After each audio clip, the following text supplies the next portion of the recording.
Ассаламу алейкум, урматтуу менин каналымдагы көрүүчүлөрүм. Сиздерди каналдан көргөнгө абдан кубанычтамын. Бүгүнкү тема бул деген электромобилдер чын эле эркектин ушундай иштерине таасир этеби, чын эле эркектерге зыянбы? Ошо боюнча кичине талкуулайлы туугандар. Анткени мен деген ушул суроону кечке кезиктирип атам. Мен деген электротранспорт ассоциациясынын же болбосо бирикмесинин союзунун ошо кошо негиздөөчүсү боломун. Ошондо биз деген көп материалдар чыгарганда, маалыматтар таратканда ошо ассоциациядан кандай эмне болуп атат, кандай электромобилдер чыгып атат, кандай мыйзамдарды кабыл алыш керек деп лобби иштерин жасаганда дагы ошол ноль пошлинасын киргизгенге, сактаганга, узартканга аракетибизди жасаганда дагы материалдарыбыздын астында комментарийлер тынбай келип атат да. Электромобилиңер зыян го деп, ден соолукка тынбай келет да. Мен өзүм болсо электромобилди 6 жылдай айдайм. Ошо 5-6 жылдын ичинде электромобиль, электротранспортто айдайм. Жана айдаган убакыттын ичинде 2 балалуу болдум да ошол убагында. Демек, бул деген эркектин ден соолугуна зыян эмес экен биринчиден. Экинчиден, ал жерден эч кандай маселе таппай атам да, көрбөй атам. Кээ бир учурларда баягы больницаларга барам, текшертем. Текшерткенде баары таза, жакшы чыгат да, Кудайга шүгүр. Ошондой эле болсун дайыма.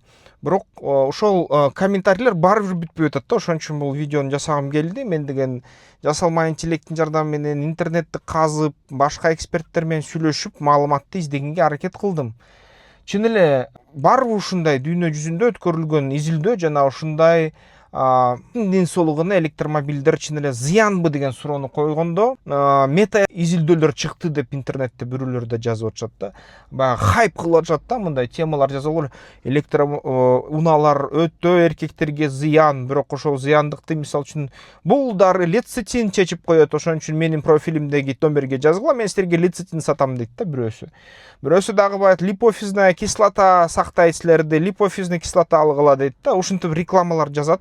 Бирок бул таза шылуундар экен туугандар. Биринчиден ошол алар айткан дарылар ошо зыянга эч кандай терс таасир этпейт. Анткени зыян да жок туугандар да. Анткени ушул жерден Синтеф деген чоң мындай европалык изилдөөлөр жүргүзүлдү электромобилдерди айдагандарда. Ошол жерден окумуштуулар ошо магниттик нурланууну ченешти. Ар кандай 7 түрдөгү электроунаанын ичинен 1 гибридтен, 2 бензиналык машинеден жана 7 электромобилден ушундай ченешти. Анан булар тапканы бул деген электроунаалардын ичиндеги электромагниттик нурлануу эң көп дегенде 20% берет экен. 20% минимумдан да, баягы адамдын ден соолугуна зыян кылбай турган деңгээлден ошол 20% эле да. Элестеткиле.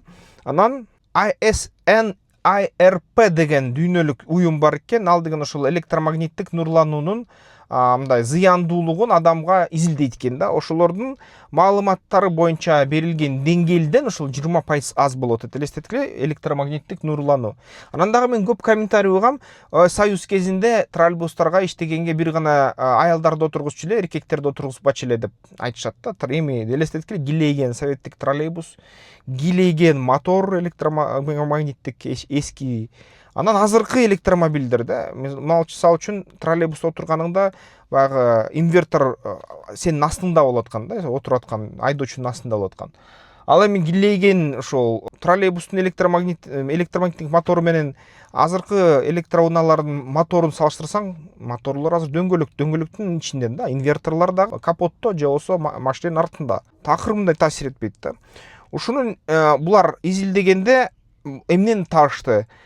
Электроунаалардын ичиндеги электронурлануу бул деген ошол үйдөгү жөнөкөй жашап аткан ушундай мындай мотору бар жабдыктар менен бирдей экен. Силер фен колдоносуңар, чачыңарды кургатасыңарбы? Фендей экен. Мисалы үчүн, эгерде сок чыгаруучу машина алсаңар, кухонный комбайн алсаңар, анын нурлануусу ошондой экен. Иштеп жаткан баягы жуучу машинка, автомат ошонундай экен да. Ошондон да ылдый болуп калып атат да электроунаанын электромагниттик нурлануусу. Дал ошондой эле, мисалы үчүн, электроплиткага тамак жасасаңар эле, аякта деле кандайдыр электр нурлануу болот, магниттик нурлануу. Ошондон да төмөн экен да электроунаанын ичиндеги.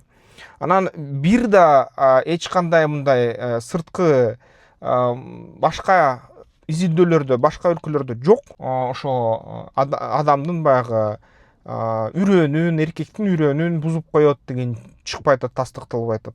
Ден соолугун начар кылат деген тастыкталбай атат. Анысы беркинесе шалпайып түшүп калат, иштебей калат деген да тастыктоолор жок. Жалаң ушул интернетте фейктер жана ушундай алдоолор да, мындай хайп кармаш үчүн ушундай терс маалымат. Ошон үчүн туугандар, электронунадан коркпой эле койсоңор болот. Көптөгөн жаңылыктар чыгып атат. Биринчиден ошо өзүңөр көрүп атасыңар. Зеленскийге 52 европалык мамлекет, башка НАТОнун мүчөлөрү мамлекеттери жардам берип, анын арасында ошол 61 болчу, бир азыр бир 52ге калды го дейм. АКШ жардам берип, мынакей Дональд Трамп да айтып атат, мен деген ошо ойлоп атам, мурун ойлочу эмесмин дейт. Зеленский учудай дейт да, Зеленскийдин колунан келчүдөй, Зеленскийдин колунан бирдемкелер келип атат деп айтып атат да. Бул эмнени айтып атат? Орусиянын бүт НПЗлерине согуп атат, тынбай баягы Украина ар кандай дрондор менен. Соккулар күндө да 2-3төн. Бүгүн бизге дагы ушундай кооптонуулар да башталды да. Мисалы үчүн интернеттен ошол жасалма интеллекттен сурасаңар, канча айга бизде Кыргызстанда бензин калды, дизель калды десеңер, интернет айтат силерге. Биздин ошол өлкөбүздө нефть, бензин 2-3 эле 1,5 же 2-3 айга калды дейт. Эң көп кезиктирилген жоп 1,5 айга калды дейт. Бул деген жетиштүү дейт өлкө үчүн, үзгүлтүксүз мындай камсыздоолор болсо дейт да. Бирок билип атасыз, азыр ошол бизге ошол бензинди алып келүүчү, кайра нефть иштетүүчү заводдорго да дрондор түшө баштады бүгүнкү күндөрү. Кечелер уже түштү. Бүт ушул Орусияда нефтехранилищалар күйүп атат, бензин чектелип атат. Бензиндин баасы Кырымда 300 рубльге чейин жетти 1 литрге. Башка аймактарда 100 рубльга чейин жетип атат. Москвада болгон туугандар жазып койгула комментарийден. Мына өткөндө бир видео чыгарсам, Москвадан деле жазышты да. Ой, бизде ошо 98-95 рубльга, 85-95 рубльге чыгып кеткен деп. Ошондор азыр 100 рубльга чейин жатат. Ошо чын калпы жазгыла комментарийге. Ошо башка региондордо, Татарстанда да 20 литр бир колго, 10 литр бир колго дегендер чыгып атат. Ошол Татнефтин бензини. Новосибирск, Екатеринбургда да чектөөлөр башталды дейт бензин боюнча, баягы Москвага жиберип атышат да составтар менен. Бизге да жетпей калышы ыктымал да ушул нерсе. Анан ушундай абалда элестеткиле да, Кытайда болсо бир кездерде мамлекет субсидия бергендиктен электромобиль өндүрүшчүлөр жада калса ошо BYD менен, ошол эле мисалы Weltmeister деген, Вимар деген компания кээ бир учурда миңдеген ушундай электромобилдер чыгарып, 100 миңдеген. Анан аны сата албай өз убагында жергиликтүү калкка, анын калкы да бизге окшоп эле ишенбейт да, ден соолукка зыян, ана муну деп сата албай, анан килейген ушундай тала футбол таласындай аймактарга миңдеген ушундай электромобилдерди салып койгондагы, анан ал күндүн астында жатып, күнгө какталып чирип баштаган да. Ушундай абал болгон. Бизде болсо бир 812-816 миң уна катталган, анын ичинде 15 миң уна такталган 35 миң электроунага чейин бар деп атышат. 15 миң электроуна бар болсо расмий. Жалпысынан ошо бизге элестеткиле, эгерде Орусиядан бензин үзгүлтүккө учураса, бизге бир топ ушундай электроунаа керек болуп калат. Ошо Кытайдан деле ошо 1 жылдык сатылбай аткан электроунааларын ылдыйкы баа менен сатып алсак, бензин унааларын да алмаштырып же кандайдыр ушундай жол менен да. Ошондо биз 1-2 жылдын ичинде толугу менен электроунаага отуруп алабыз да. Мисалы үчүн Кыргыз мамлекетибизде бүт баягы унааларды жасагандарды үйрөтүш керек, электроунаны калыбына келтириш оңдошко.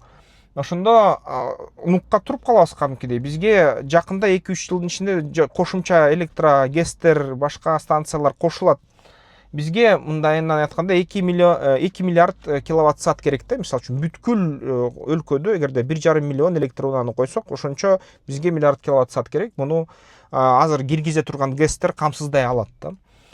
Мен дагы Алатоо 24-төн ошо бүгүн кечээ жаңылыктан айттым, ушинтип эме бир 4-5 айга деле сакталса керек. Госмотрезерв менен ошо бензин күйүүчү май. Эгерде аны чойсо 6 айга чейин барат, анан кийин балким ошо орусиялык өнөктөштөр бизге жардам берет, уруксатын берет, баягы саясий басымын азайтат. Ошондо биз Түркмөнстандан Өзбекстан аркылуу алып калабызбы, же болсо ошол Иран азыр согуш токтотуп атат жана нефть сатканга уруксат алып атат. Ирандан алып калабызбы Өзбекстан аркылуу кайра ошо. же болбосо Казакстандан алып калабызга, алардын баалары бир аз кымбат болуп калышы ыктымал да, орусиялыктар берген баага караганда. Эми Орусиянын баасы да өскөндүн артынан бизге да баары бир бирдей кымбат болуп калат да нефть. Ошентип биз абалдан чыгабыз, албетте амалын табабыз, бирок туугандар бул деген туура эмес. Баары бир биз өзүбүз электр энергияны чыгарабыз өлкөдө. Ал мисалы үчүн 1,7 миллиард доллар күйүүчү май үчүн кетип атса Орусияга жыл сайын, ошол эле миллиардтаган акчаны андан көрө Кыргызстанда калтырабыз да, эгерде электроунааларга баарыбыз өтсөк.